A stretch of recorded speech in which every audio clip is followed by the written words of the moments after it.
নমস্কার বন্ধুরা, পাশে একটা ভিডিও দেখাচ্ছি, ভিডিওটা দেখুন, তারপরে কিছু কথা বলি। তোমাকে বলি, আমাদের এখানে যারা আমরা রয়েছি, অনেকে আমাদের কি হচ্ছে, অনেকে না না শোনো, অনেকে কি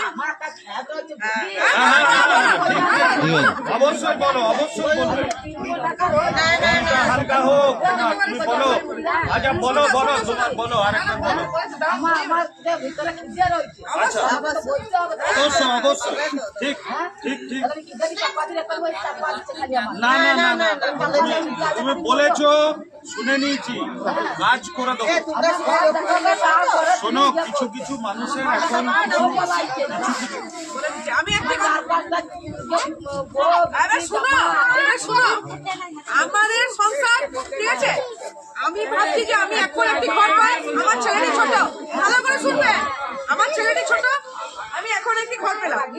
ছেলে মেয়ে যখন বড় হয়ে যাচ্ছে, আমার নামে কিন্তু ঘর হয়ে যাচ্ছে। শোনো, এবারে বলেছো তো, এবারে শুনতে হবে তো। তুমি তোমার রোগ জানি যে এবার তো চিকিৎসাটা দিতে। ভিডিওতে দেখা যাচ্ছে কি কিছু গ্রামবাসীকে নিয়ে, কিছু গ্রামবাসীর মহিলাকে নিয়ে, আর কিছু মহিলা নেত্রী, যেটা তৃণমূলের মহিলা নেত্রী, তারা বিভিন্নভাবে তাদেরকে বোঝাতে চাইছে যে তাদের জন্য কি করা হয়েছে, কি প্রতিশ্রুতি করা দিচ্ছে, তারপরে তাদের ভবিষ্যতে কি দেওয়া হবে না দেওয়া হবে, তাদের জন্য কি করা হয়েছে, তা এই নিয়ে আলোচনা হচ্ছে। তাদের মধ্যে একজন বৃদ্ধ মহিলা, সে ক্ষোভ জানাচ্ছে যে আমার কিছু বলার আছে, আমি কিছু বলতে চাই, আমাকে মানে কিছু অভিযোগ আছে। তো পাশের যে নেতাগুলো আছে তারা কি বলছে, হ্যাঁ তোমার কথা শোনা হবে, তোমাকে শুনবো, তারপরে তোমার অভিযোগগুলো পূর্ণ করবো, যা যা পাওয়ার দরকার সেগুলো আমরা দেবো, বলছি তো দেওয়া হচ্ছে। তার মানে এই যে লোকগুলোর কথা শোনা, এটা তো অস্বাভাবিক একটা ব্যাপার। তারপরে এখন যেহেতু সামনে ভোট, এখন প্রতিটা ভোটার হচ্ছে তাদের কাছে ভগবান। কারণ ভগবানের যদি কৃপা না হয় তাহলে তো তাদের আর কোনো উপায় নাই, ঠিক আছে? যার জন্য কি এইসব মানুষদেরকেও তারা দাম দিতে বাধ্য হয়েছে।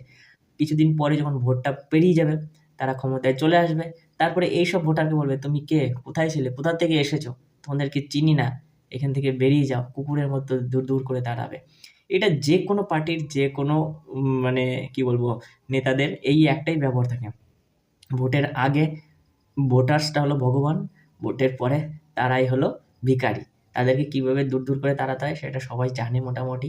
আর এখন কি সুন্দরভাবে বোঝানো হচ্ছে এক একটা মানুষকে ধরে ধরে, যে ঘর পেয়েছো, আবার পরে ঘর দেওয়া হবে। এতটা নর্মাল হয় আসলেও, কিন্তু এখন কিছু করার নাই। যেহেতু সামনে ভোট আসছে, ভোটারদের সঙ্গে ভালো ব্যবহার করতে হবে, নাহলে ভোট পাওয়া যাবে না। যার জন্য এটা আসলে এটা বাস্তব নয়, এটা জাস্ট একটা অ্যাক্টিং।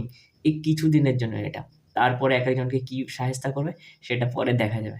যাই হোক, যেটা বাস্তব সেটা নিয়ে কথা বলার চেষ্টা করলাম। যদি ভালো লাগে অবশ্যই ভিডিওটাকে লাইক করুন।